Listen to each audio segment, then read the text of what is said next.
Last Saturday, the Washington Post reported that part of the Phase 2, and frankly, I couldn't even tell from the piece whether or not it was the entire Phase 2 report, but it suggested that intelligence estimates made in January 2003 said that establishing democracy in Iraq would be a long, difficult, and probably turbulent challenge. The culture was largely bereft of social underpinnings to support such a thing.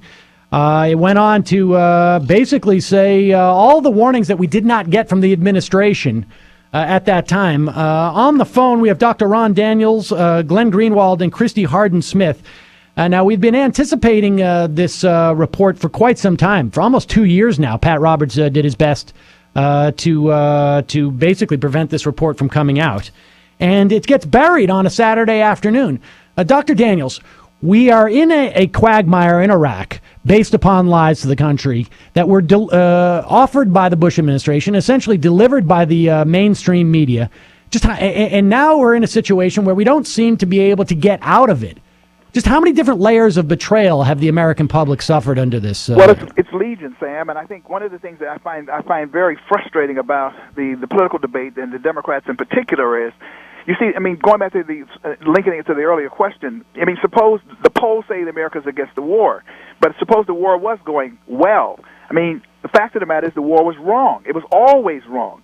And so the debate has to be about the nature of what will American foreign policy be, what will the underlying principles be for that foreign policy, in this new global environment. And that's what I guess frightens me about the Democrats, and except for a couple of people, I guess Kucinich is doing his best to try to get these things out. The governor of Alaska somewhat clumsily tries to do likewise, and on the Republican side, this guy Paul apparently has tried to say a few things about it. But the Democrats should be saying, no matter how the war is going, it was wrong. It was predicated on the wrong premises. The intelligence was faulty. It was predicated on a lie. That should be a strong offensive, and you don't reward the political party that got you into the mess by reelecting them. And it's not on the Democrats who didn't put the country in the war to figure out, frankly, that line is kind of bogus. Well, what would you do? Well, no matter, we're not going to reward you because you messed up. You're the one who got us in the quagmire. Well, yeah, so Glenn, I mean, I think what Dr. Daniels is saying is similar to what you were saying in your post, that these larger questions must be addressed. They haven't been addressed. And frankly, I don't hear anybody on the Democratic side coming out and saying the notion of preemptive war was an incorrect policy to begin with. You more than anybody has followed just how the American public has been betrayed by the news media who is supposed to be asking this question.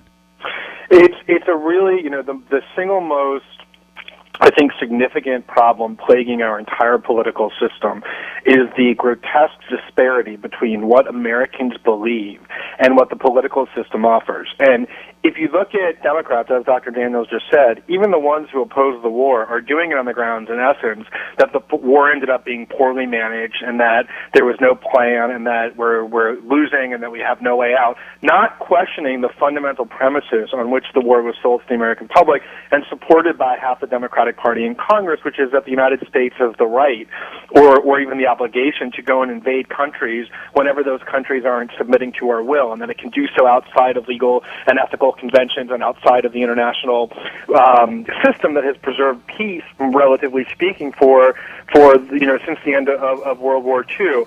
And I think that is a real question. And even if you look now. Now, Glenn, sorry I had to interrupt you there, but you were saying at this point that there's a massive disparity between what Americans believe and how we are being represented by our elected officials and, frankly, the media. Right, and I think the way that you can see that is if you look at even the consensus among Democratic and Republican candidates, leading Democratic and Republican candidates, they virtually all affirm the basic premise that the United States needs to continue to consider military force in wars, even against countries like Iran or Syria or in the broader Middle East, not when they attack us or are about to attack us, but for a whole slew of other reasons, and no one's really challenging that orthodoxy outside of the fringe candidates. Whereas if you ask Americans whether they think that the United States should go to war for any purpose other than to defend ourselves against an imminent attack, huge numbers say no, and yet that viewpoint is virtually absent from our mainstream discourse. Christy, what accounts for this? I mean, you wrote a post just, I think it was yesterday or today, about this notion of perception, and the Democrats have yet to sort of play this game or are not playing this game.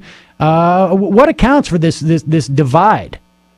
You know, I think there are Democrats who are stepping up and actually doing that very well in terms of taking that debate home. We saw John Edwards in the last couple of weeks talk about the war on terror being a bumper sticker slogan, which doesn't get to the heart of the issue. We had Chris Dodd on Fire Dog Lake earlier this week doing a live town hall meeting with our readers, and he was doing it as a video blog with our readers live on the site, and he talked about, you know, that as well. I think the problem is that it's not getting larger coverage in the larger media, which was Glenn's point, that, you know, the media coverage has really been abysmal in terms of nuance. You know, you come up with a line, and that line gets repeated over and over, and if something doesn't fit within whatever storyline, you know, they've set up for a particular issue, then it just doesn't get covered by and large. You know, one of the other... I don't know why that is. You know, one of the other things that I think that's important in this piece of the conversation, however, is I don't know whether that polling deals with likely voters or not, because it doesn't, in some ways it doesn't matter that Americans may say that.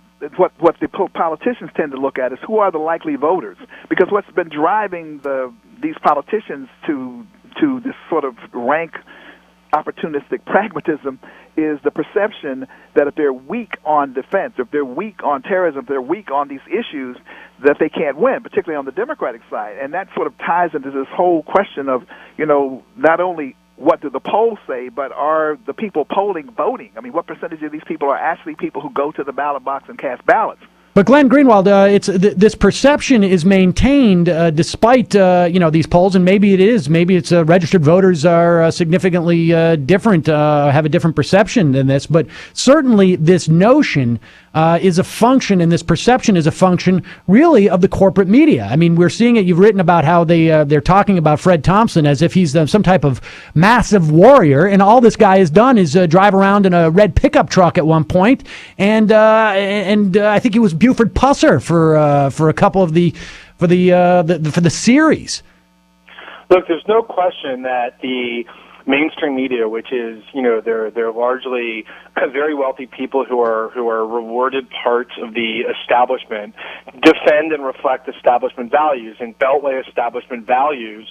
It encourages war. It considers sending our fellow citizens, most of whom are disadvantaged socioeconomically, into war in order to benefit our country. That's the perception, the widespread perception. And if you challenge that, the media will mock and deride anyone who does that. And you see that, as Dr. Daniels mentioned, with the three candidates who are Mike Gravel, Dennis Kucinich, and Ron Paul, that all they're really saying is we need to stop with this idea that we go to war when the mood strikes us, and really consider how we're using our military force. So it's true that the media enforces that orthodoxy, but it's also true that leaders can find a way to step up and persuade the population that they're right, and to break through that, and that's what leaders do. And I think we have a dearth of those right now, and that's part of the problem as well.